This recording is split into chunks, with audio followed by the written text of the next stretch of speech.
My question is about addiction and kind of how that works, and if it is, how come some people have it and others don't, and is it the same with substances? Is alcohol, drugs, food, shopping, relationships all intertwined and used the same way? Well, consider that law of attraction is at the heart of everything. Start there. And then think about activation of something and how much easier it is to continue something that is activated than to get it activated to begin with. That's the sort of basis that we want you to start with. What type of addiction would you like to discuss first? Well, I've had experience with a lot of them. So I've had certain ones where I've gotten over them, and it took a really extreme contrast on one occasion, and I was able to have the desire to change my life and not look back for many years. And then I've had other addictions that keep coming up over and over and over, and I feel really good, but then something happens and I'm back in the cycle of it. Well, let's start with the physiological part of the addiction, because what happens when you introduce something to your body that your body is not at a cellular level requesting? In other words, it's something that you are doing. Oh, there are so many places that we can begin this. Often someone will reach for something to make them feel better in order to compensate for some emotional imbalance that they have going. And it doesn't matter the reason for it. Let's just say that for whatever reason, maybe a friend encouraged you, maybe everybody was doing it, maybe you were trying to fill a void of your own with it. But rather than talking about the emotional reasons for it at first, let's just talk about getting the stuff into your body. So you've introduced something to your body. Maybe it's a cigarette, maybe it's caffeine, maybe it's alcohol or drugs. So you introduce it to your body, and at first your body does not know what to do with it, or it seems. In other words, it's a shock to your system always in the beginning, because you're introducing something that the cells of your body are not accustomed to. Now, your body is like a chemical factory. The resiliency of your body is amazing, and it is for a large part because of the enormous number of cellular entities that make up your body. So you have a huge facility to adjust and adapt, much more so than any of you realize. Your body is changing tremendously, much more than you realize when you're looking at it from the outside perspective. So you introduce this substance to your body, and your body receives it, and immediately your body, or the cells of your body, do what they always do. They begin to find their balance instantaneously. In other words, they work to come into alignment given this new set of cellular circumstances. In other words, they're dealing with the contrast just like we're encouraging you to deal with the contrast. So what happens is the cells adjust to this new substance. They compensate for this introduction of this new substance into your system. And in their compensation, or in their adjustment, your body begins to regulate now to the new adjustments that they have made in order to compensate. And then those compensations or adjustments translate to you as a craving. In other words, that really is what is at the heart of everything that you would call physical addiction. Now, we want to say to you that if you were understanding that your cellular body is just adjusting to all of this, if you could restrain yourself from reintroducing the substance for a period for as short as 3 days, all of this would work its way through your body, and that craving, or what you're calling an addiction, would subside.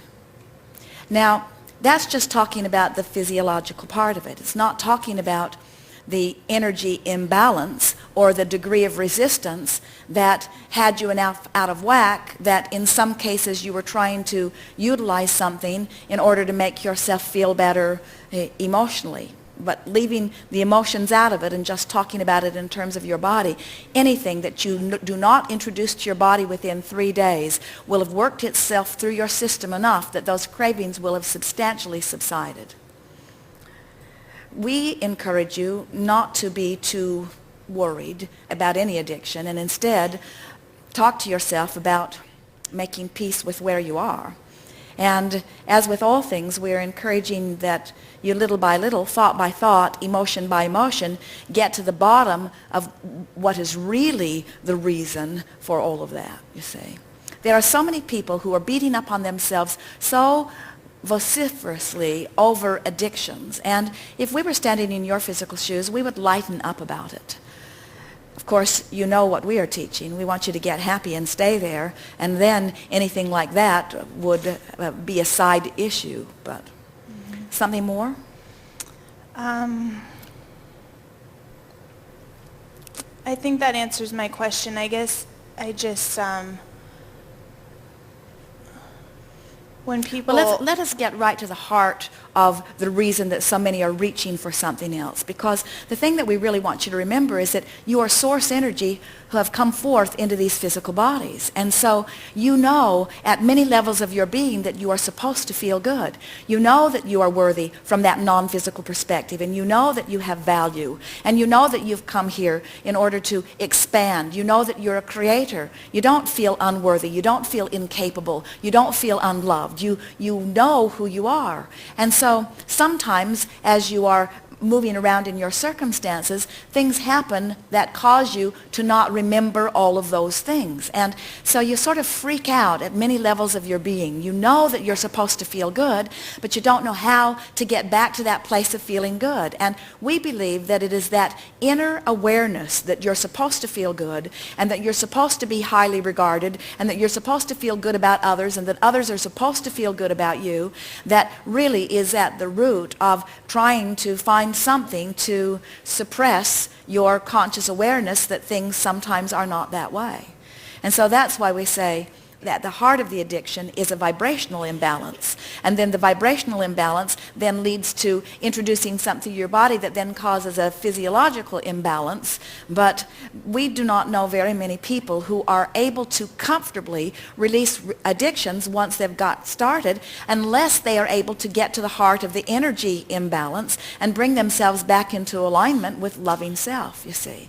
And that's why so many people just move from one addiction to another, to another, to another. They're trying to fill a void, but it's a void that can only be filled through the connection to that source energy. And at some levels, you keep feeling that hunger for something and keep trying to find something to satisfy that hunger, but the only thing that ever really satisfies it is vibrational connection or allowance of the energy that is really you. It's life you're craving, you see. It's being tuned into the energy stream. It's being out here on the leading edge and feeling the fullness of who you are flowing through you. That's what you're craving, and anything else is just a sort of temporary fix. But if we were standing in your physical shoes, we would stop right now all of this pushing against the idea of addictions. Your bodies are much more capable of coping and much more resilient than you know. And so what happens now, people who are out of balance because they haven't yet remembered about vibration and they're not paying attention to their emotions, so they're not gently or even in a strong way bringing themselves back into vibrational alignment with source, and yet at an unconscious level, at that level of craving, of knowing that it is supposed to be better, then they reach for something to make them feel better. And they often find something that does soothe that discomfort. But then those around them, even your societies now, are pushing so hard against that it just exacerbates the disconnection that they were feeling, which was the reason that they began that to begin with. So most of the programs that are being offered are not very effective because they want to beat you up and punish you for your bad behavior. They want to scold you into your alignment, as if that could happen, you see. And we know we've never seen anyone get reprimanded or scolded back into alignment. You get loved back into alignment. You get understood back into alignment, you see. So the war against drugs is failing dramatically because at the basis of the war is an attempt to try to get you to alter your behavior with no regard to your vibration. And when there's just not enough action in the world to compensate for that energy stream, you see. Yes. Very helpful. That answers it. Thank you very much. Yes, indeed.